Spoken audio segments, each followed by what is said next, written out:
Aperture.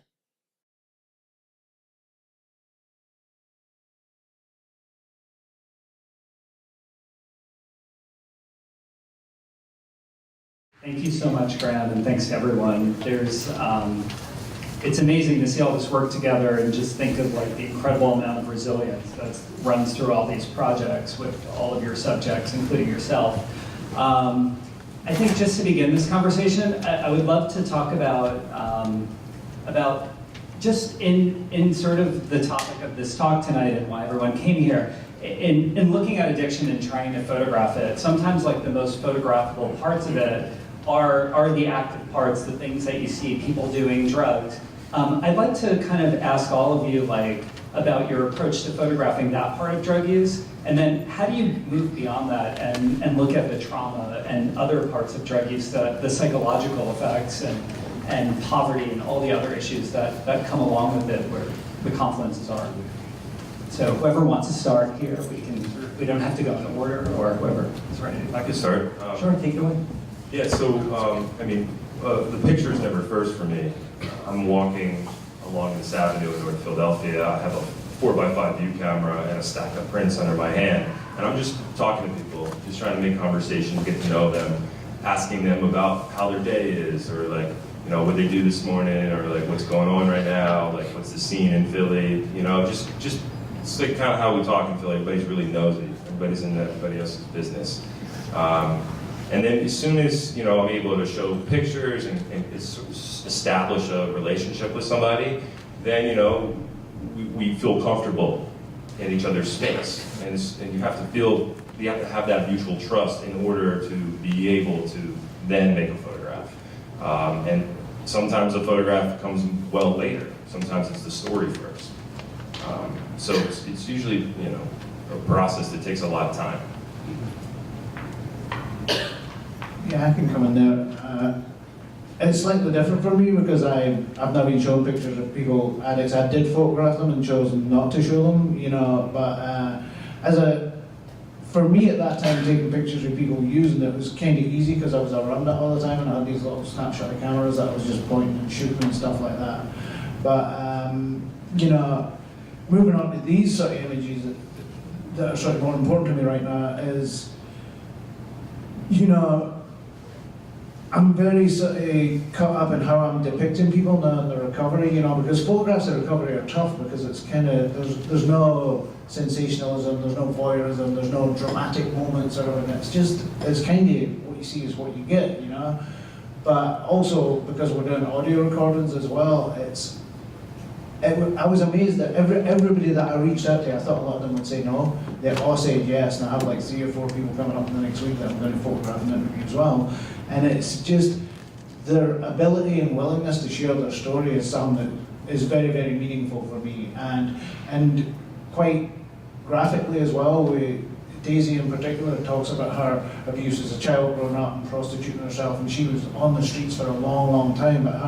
And we were saying to her, this is what we're using it for, we're going to audio, we're going to put it out there, and she's just like, yeah, it's fine, So, for me, approaching people and sort of explaining what it was, and the photographs don't come first. Sometimes you just go and like Jeffrey says, you talk to people and you hang with them, especially with these situations where I'm going back and seeing people that I knew 16 years ago. The last time I saw them, I had a needle in my arm, and they did as well. And so it's like a lot of emotional sort of bonding and stuff like that. But for me,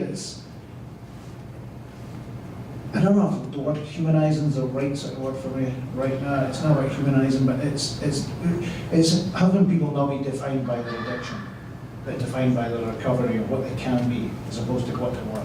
That's. Can I answer? Sure. I intentionally did not photograph her using drugs, which may seem strange to be on a panel about addiction and intentionally not want to photograph that. So all you see are her using crack in England, a couple of pictures, and then I had seen her using crack in New York and took a couple of pictures, but those were completely uninteresting to me. And I also, maybe because I was so personally close to her, I had no desire to witness scenes in crack houses and Lenox Avenue.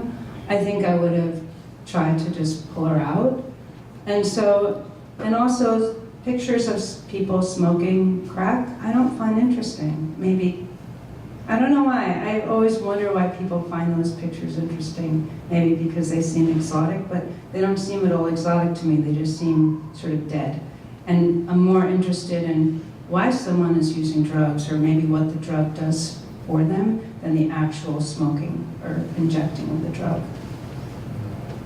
Yeah, I always think it's interesting just in terms of this subject. Like, there is this action that happens, and we can choose to depict it in so many different ways, and or provide it in so many different contexts. But just wondering what your feelings are on that.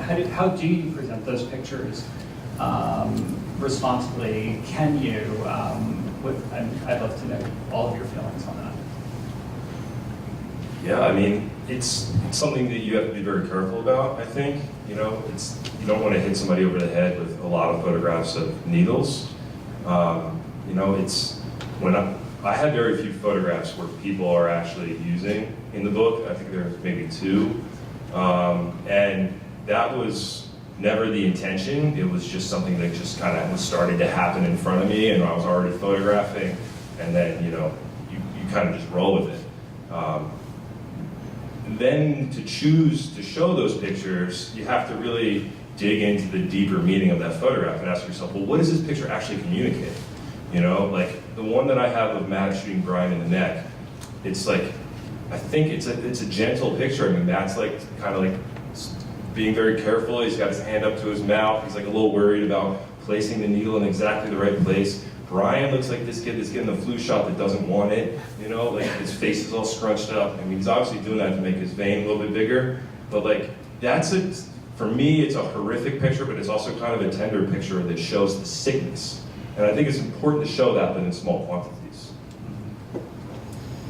I think that consent is, I think consent is really an important question here, and Graham, you raised it a bit, saying that people on crack will say yes to anything.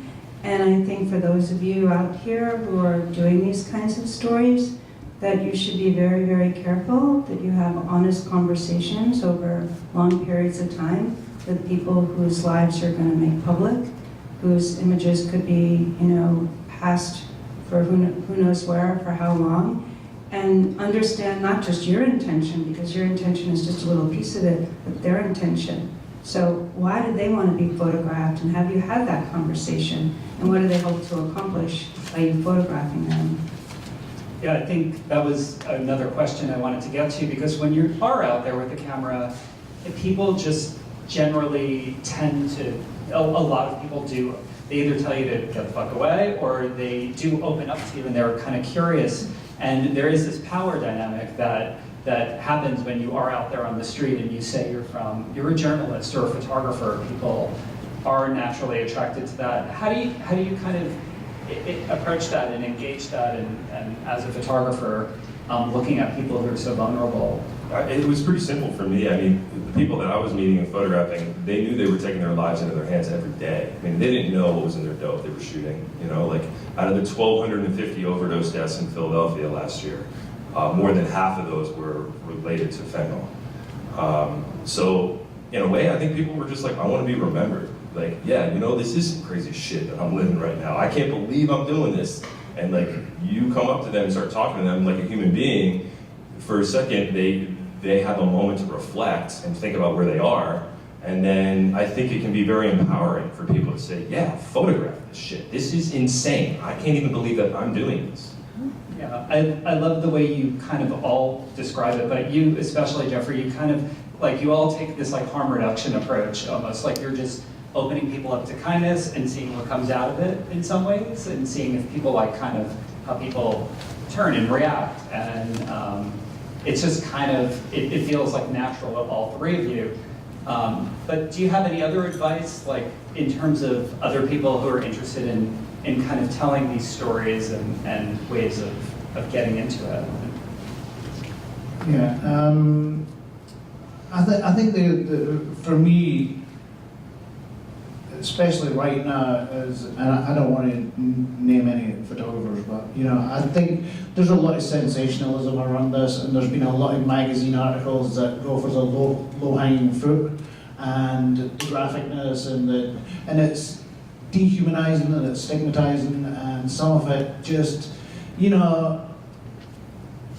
as I said earlier, addicts and recovering addicts, they don't want to be defined by their addiction, but the more pictures of people getting shot up in the neck and banging drugs and being homeless and all that, that's the image that sticks in in people's minds. That's what my dad continually said. He spent a decade thinking I was that person, and I was close to it, but he always thought I was that person who was lying in a doorway with a needle in their arm or their neck, because that was the picture he was used to seeing in the press and the news and everything like that. And I think that we have to be careful how we ram that picture into the consciousness of people, because we are dealing with people who are very vulnerable human beings as well, and they're not just fodder for newspapers and magazines and internet or whatever.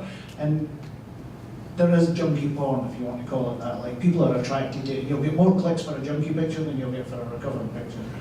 I realise that. But I just think that, people out there who are commissioning and taking these pictures and doing whatever, they owe it to the people they're photographing to think very carefully about how they depict them, how they present them, and the morality and the ethics of what they're doing. Because once I've had pictures of me that people have taken from my website or from The Guardian and New York Magazine used in out of context and things like, that you wouldn't even believe. Because pictures are out there now with facial recognition and tagging and everything like that. The last thing I would want who's an addict that I photograph to do is their mother who doesn't really know, or maybe does know, is opening a newspaper and saying, holy fuck, that's Mike, look at him. Because I think that's traumatizing for people, and I think it's a very fraught issue for me, because I wouldn't be happy if I'm cool with taking my picture and putting it out there, because I have control of my image, right?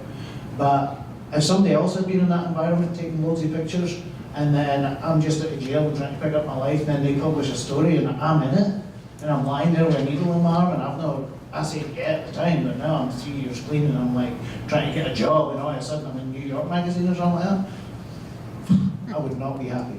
So it's a very fraught thing, and I think people need to think very, very carefully of the ramifications when people say, yeah, it's all right, and what that's depicting and where it ends up and how it can affect that person's life and their family's life and their friend's life further down the line. No, I think that is definitely probably the single most important question in this conversation. And in terms of like the current epidemic in the last 10 years of looking at this, one thing that I feel like I've noticed as an editor are a lot of stock imagery is used, a lot of anonymous imagery. You always see the same Getty image of a needle, things like that. And I'm just wondering, how do we tell the story in other ways and move beyond it? So. Well, what I see is, I see a lot of the same places being photographed, and I don't quite understand that.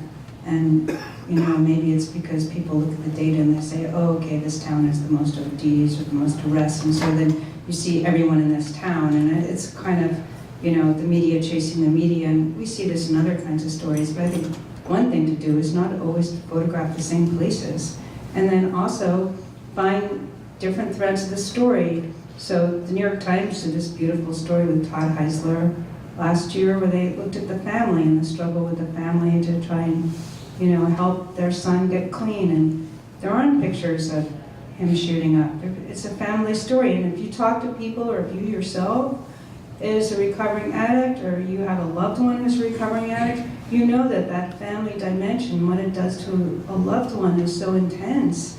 And that's the kind of stories I think that need to be told, plus the stories about how a mental illness and trauma and survival is criminalized in this society, and that's sick. I mean, that is just absolutely sick, and those stories are not told, right? They're just told in like the criminal justice section sometimes when, media decides to cover that. I think that's really great advice, Nina, especially about looking for the other places. And also, if you are going to those places, like one of the questions that we really asked ourselves in approaching our opioids coverage is just sort of what's missing from the coverage in those places, and how do you add another layer to it? How do you go deeper than anyone else has gone? Jeffrey or Graham, do you have anything else you'd like to add? I think you go deeper just by making it as personal and human as possible. I mean, Nina's work here, I mean, it hits that nail on the head. You spend that much time with somebody, you get to know them in that way. Of course you're going to grapple with how you represent and share that person's work, and in a way, it's the collaboration that emerges is really beautiful. I think that's advice that I would give to anybody who's interested in photographing this subject is don't think you know what you want to tell before you go out to tell that story, because you're closing yourself off to the real story that's in front of you, that you can find out if you're inquisitive, if you are comfortable with the people you're with, and you spend the time necessary to find out that person's truth. And that's what it takes a lot for recovery as well when it comes to harm reduction practices, is really meeting somebody where they're at. So I think we can learn a lot about how to photograph this subject by looking at how we treat those, to help them get clean. Yeah. No, one of the things that stood out about your work many years ago to us, and the reason why we kind of revisited it a couple of times, is the slowness of it in your approach and the real personal aspect of the amount of time you spend with everyone. And that's something that really, I think, really defines what you do, and why we've kind of done 3 pieces about Kensington. It's not like, usually we do like a one and done kind of thing about somebody's work, but it's been this ongoing conversation in your work. Graham, did you have anything? No. I mean, looked at it. Another thing, Nina, you were talking about is just sort of, just in terms of people's identities, or, one of the things I know that like we've done in our own coverage is definitely within having conversations with people over prolonged periods of time about doing these stories and about their lives is how much information do you want to use about their real name and true identity, because we know things will follow you forever now. How do you all approach that when you're doing any journalism on this story or anything else that's really sensitive that you could share with the audience?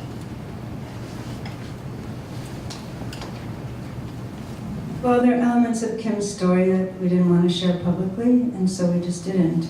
And then there are pieces and documents that we didn't want to share publicly, and we blacked them out. And we had a lot of conversations about this, and if anything, I was the cautious one. And I think that's the proper role for the journalist, or whatever, the author, or the collaborator, whatever words you want to use, to be the cautious one rather than the pressuring one. Yeah, I would say that I was a little naive when I first started my project, big time. I don't think I really asked myself that question when I first started in 2008. I mean, I didn't ask for any releases from anybody either. It was all about mutual trust for me in the moment. And in thinking about it now, like, yeah, I know there's like a particular picture of mine that somebody took off the internet and made like a really gross meme out of. Like, how do I fight that? Like I feel lost in that aspect. Like I want to tell these stories, but then like anything you do these days can be distorted by anybody else who has nefarious intentions. But I think I'm learning as a photographer to pay more attention to that now when I'm photographing people, and like Nina said, like really understand why it is that the person being photographed wants to be photographed, why it is that they want their story out there, to make sure I'm aware of that now. Yeah, I mean, with my latest project that I'm working on, these are going to be long-term embedded collaborations that are going to,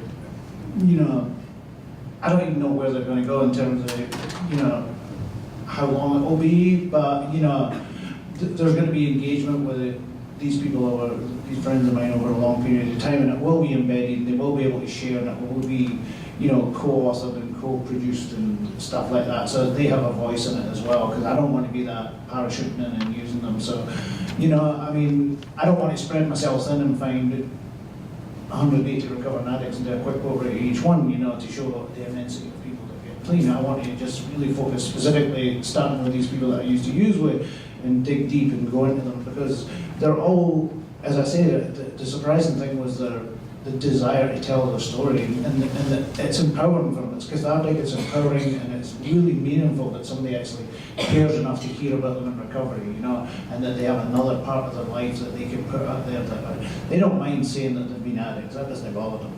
But what they really want to say is, I was an addict, and now I'm not an addict, I'm clean, and I'm sober, and I've got this new life, and I want people to see that, and see me as this person, and not be defined by that person. And I think that's the ongoing problem, is that, and I still even feel it's still now, I see it in people when they talk to me, you know, you're defined by that person that you were, that person in the photographs, that person who shut up, that person who went to rehab, that person who was incarcerated. All that stuff follows you, you know. I mean, it follows me on a criminal record, you know. It's like, I have all these different arrests and blah, blah, blah, you know, and it follows you. It follows you when you go to get jobs. It follows you when you try to get insurance. It follows you when you try to become a US citizen. You know, it follows you everywhere. It's a whole other part of this story with all of the people you're depicting and with yourself. It's like, it's so hard to come out of this because your life is, you know, is so affected by crime and your history. Yeah, and recently, it's interesting, I photographed a young kid that had a sibling that was actively in addiction for many years. And he had a really powerful story that he wanted to share, but it's like, all right, he didn't want to reveal his identity. And I was totally cool with that. So we made a photograph that kept him, you know, ambiguous and still gave him a voice to share what a very powerful story and very personal one, you know. So I think that it is really important to think about that, because I mean, he's talking about his family, and he hasn't even, I don't think he even told his family how he felt about it at this point. Yeah, I think that is important, because I've come across people that are in recovery that I want to photograph, and some of them are, most of them are like, yeah, let's do it, and then some of them are like, yeah, I really want to do it, but people don't know a lot of what I want, and I don't know if I want to be defined, or they've got jobs where their employer doesn't know and stuff like that, so I've got to find ways, like the guy walking through the subway where he's in the shadow, because he works somewhere that if they found out it wouldn't be good, you know, and he's not ashamed there, but he's just like, he has to be realistic that when your co-workers and your boss find out that you were a homeless heroin addict for a decade, they're just like, they look at you different. You know, and as much as stigma has been lifted by all these ads on TV and the openness of certain people talking about it, there's a huge amount of stigma attached to it, and people are still always seen as that junkie. Even 10 years clean, people still think you as that person that they saw in this magazine last week, because that's what they think of drug addicts. You don't think of them as being these other people that have picked up the pieces or managed to get clean or whatever they've done. They always think of them as being that person, and that's tough for people, you know, it's really, really tough.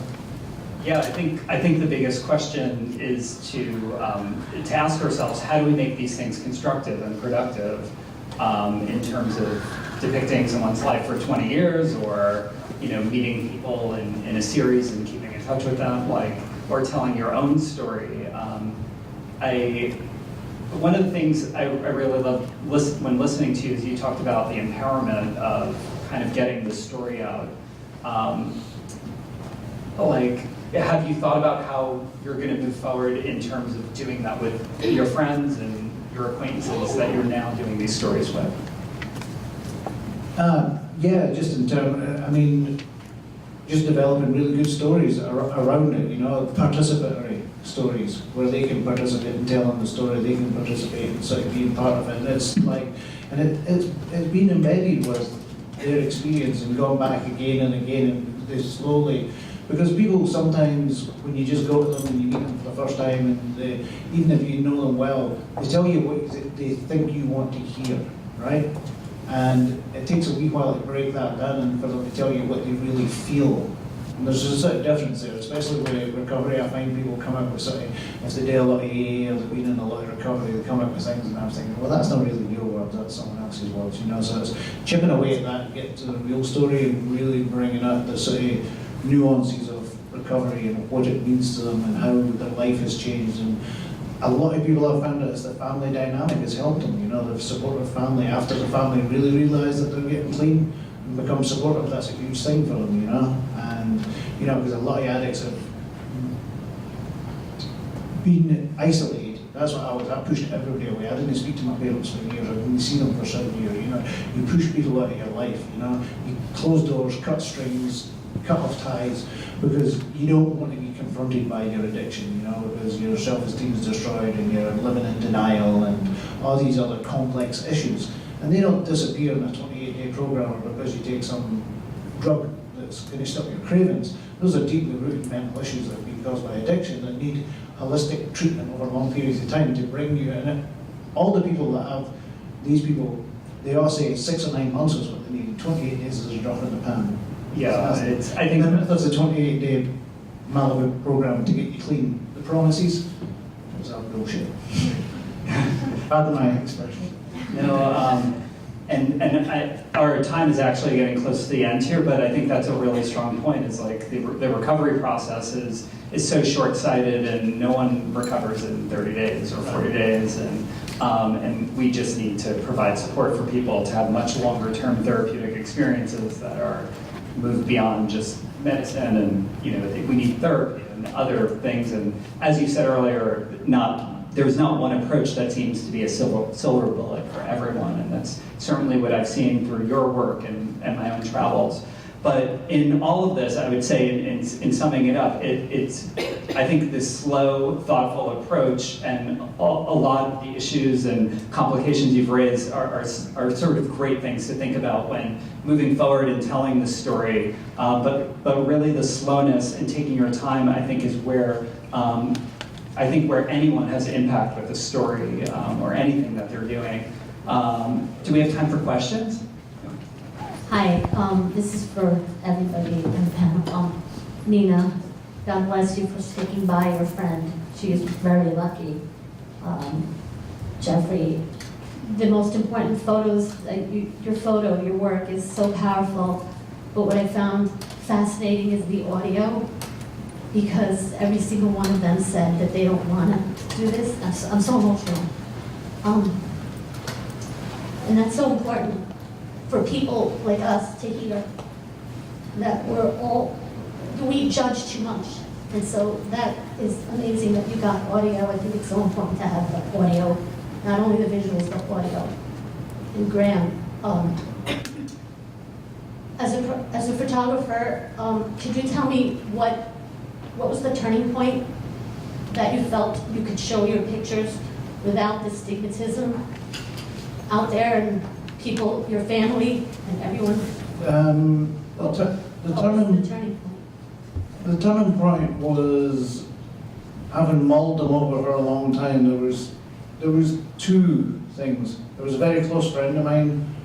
When someone had offered to publish them, I went to this friend of mine, and he said, and I was in the dilemma about it, and he said, "Suck it up, you can do it, because you've been a heroin addict, and you can deal with this," because I was talking about people see it, they'll judge me and everything. He said, "Just suck it up.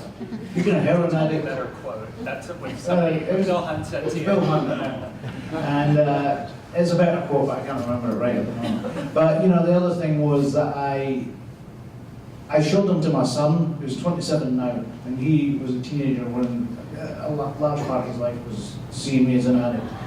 And it took me a long time to regain his trust. We have a very tight and brilliant relationship now, but you know, I showed all the pictures to him, and I sort of says to him, "I'm going to do this, I'm thinking of doing this, but I won't do it if you don't want me to," because he was at college, he was at school, he was in Philadelphia at school there. I don't want you being embarrassed by me, I don't want you, and he looked through all the pictures and he said, basically said, "I love you, Dad, I want you to do it, I'm really, really proud of you." So that was the sort of turning point for me, was the fact, and I told my parents as well, and a few other close friends, and you know, that empowered me to do it, and I'm really glad I did it, you know. I mean, I was traumatized sitting in the subway one day and seeing somebody flicking through New York magazine and seeing my picture on a double-page spread, so like, it's kind of weird. But yeah, that was a turning point for me, and you know, I was fed up living in the shadows. You know, I felt like I was lying and not being honest about what I'd been through, and that's came back to me to haunt me, like the lying about what I was doing in addiction. People say, "Where were you? What happened to you?" And make some, sugarcoat it or something like that. And I was just fed up with it. I had to just make a clean break and I did it. And I'm glad because so many people reached out to me and I've made so many friends and helped a few people in the process, which is always nice. Thank you. I almost have no words, but I really love how you have brought this full circle, because I think that we see the dark story, but there's an incredible community of help, not just for the addicts, but for the families that actually we just don't know about if you go to adult children, in families, et cetera, et cetera. So thank you for bringing your work full circle. My question is, you all had intimate relationships with your subject, either with yourself, with a community, or direct with a friend. How did you dealt with the ethics of someone asking you for money, someone actually being hungry, and the codependency that could be created? Because in a way, you're also now affected by the disease. So I would love your thoughts around that. For me, it was pretty complicated and would change over time over the years. I've given Kim money, I paid for her phone, I've bailed her out. I've given her money when I've known she's probably going to use drugs with it, but that didn't really bother me because I understood why she was using drugs. I think sometimes the whole crisis of her life became a little bit traumatic for me, and I had to find a time to just say, please don't call me for a while, or I had to realize that maybe I didn't need to panic as much as I would sometimes panic when I would get phone calls. And then in the past couple of years, she's had extended periods of time of sobriety, and we've had really good conversations about how to be better friends to each other so that I didn't panic as much, and she doesn't call me, Nina, I'm gonna go jump in front of a subway. And so, because I would get a lot of those phone calls. And then I have good relationships with her counselors and always had over all these years, and sometimes I would talk to them about, can you try and mediate some of this? Good answer. It's just what it is. Yeah, totally. Yeah, I mean, everybody's gonna ask for money.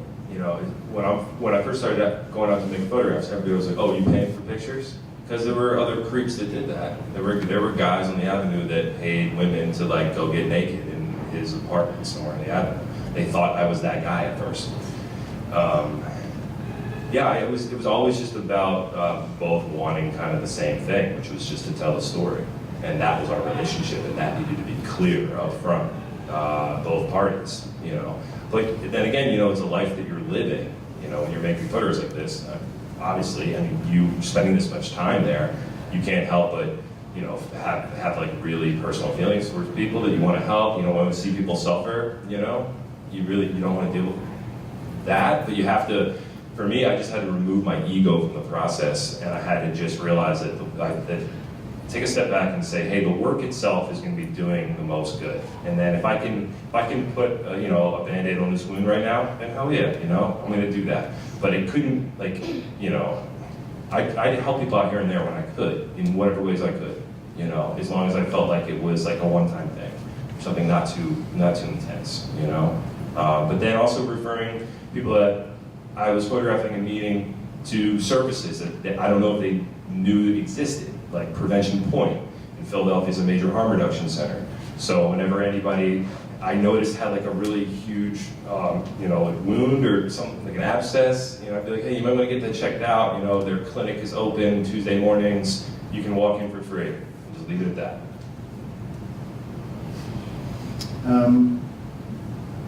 I don't think it really applies to me because I wasn't taking pictures of people and people didn't really ask me for money to take pictures. And even when I was taking pictures, I was so firmly not the outsider. I was in the midst of that. But then the only thing for me is that when I go back, I still live in the same neighborhood and I bump into people who are still deep in their addiction, some of them are friends who've tried to get clean and relapsed, and they do occasionally ask me for money, and it's I usually give them something, but I don't want to be seen as not just the enabler, but the person that they can then start phoning at 2 in the morning and 4 in the morning and banging on your door, because that's what addicts do, you know, because I've been that person myself.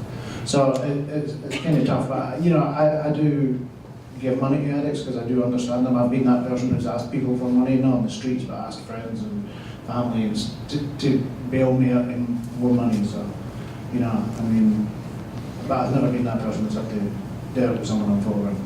I just want to make the distinction between paying someone for pictures and giving someone money to help them, because there's a huge distinction, right? And I think, I know very few people who pay someone for pictures. I think hopefully we've been taught that that's not going to lead to any good place in your photography or in your humanity, right? And so, but being a generous person for someone in need, like, would you like a meal? You know, you want to come and have dinner with me? I don't see that as like some, you know, journalistic ethical sin. I don't either, but at the same time, it's like if I did that with every person I photographed, You'd be in trouble because you're photographing the whole neighborhood. exactly, Yes, I wouldn't of course. be able to exist. Yeah, of course. We have time for one more question. Thank you, everybody. This was really insightful and amazing.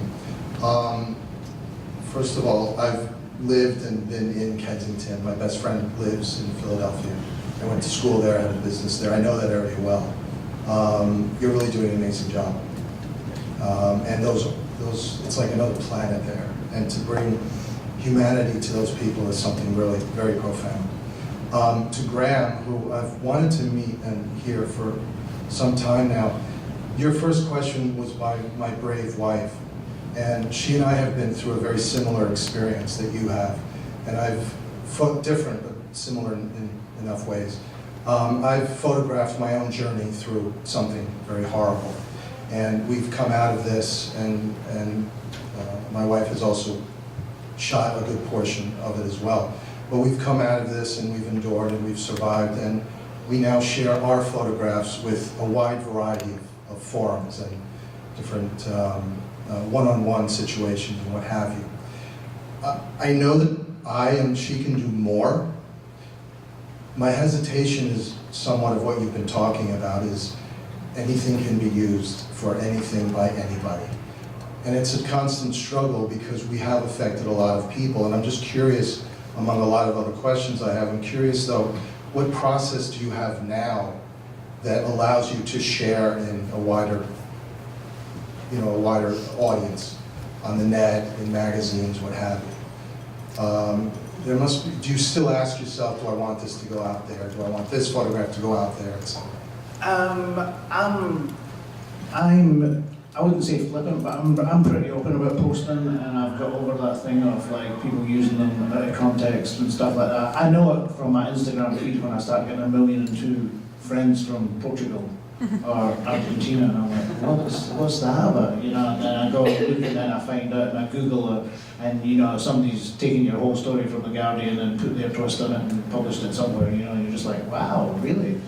You know, I mean, I just realised that there's nothing you can do about that. You know, I can't go and chase down some blog site in Argentina or Portugal or France or Italy or wherever they are, you know, because I don't have the time bandwidth for that.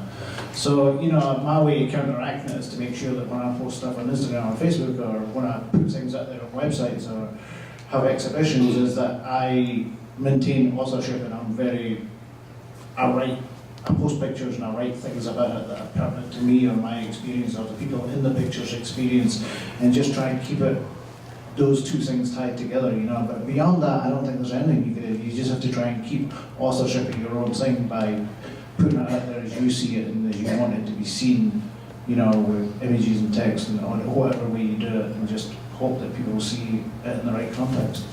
Thank you. Thank you all for coming.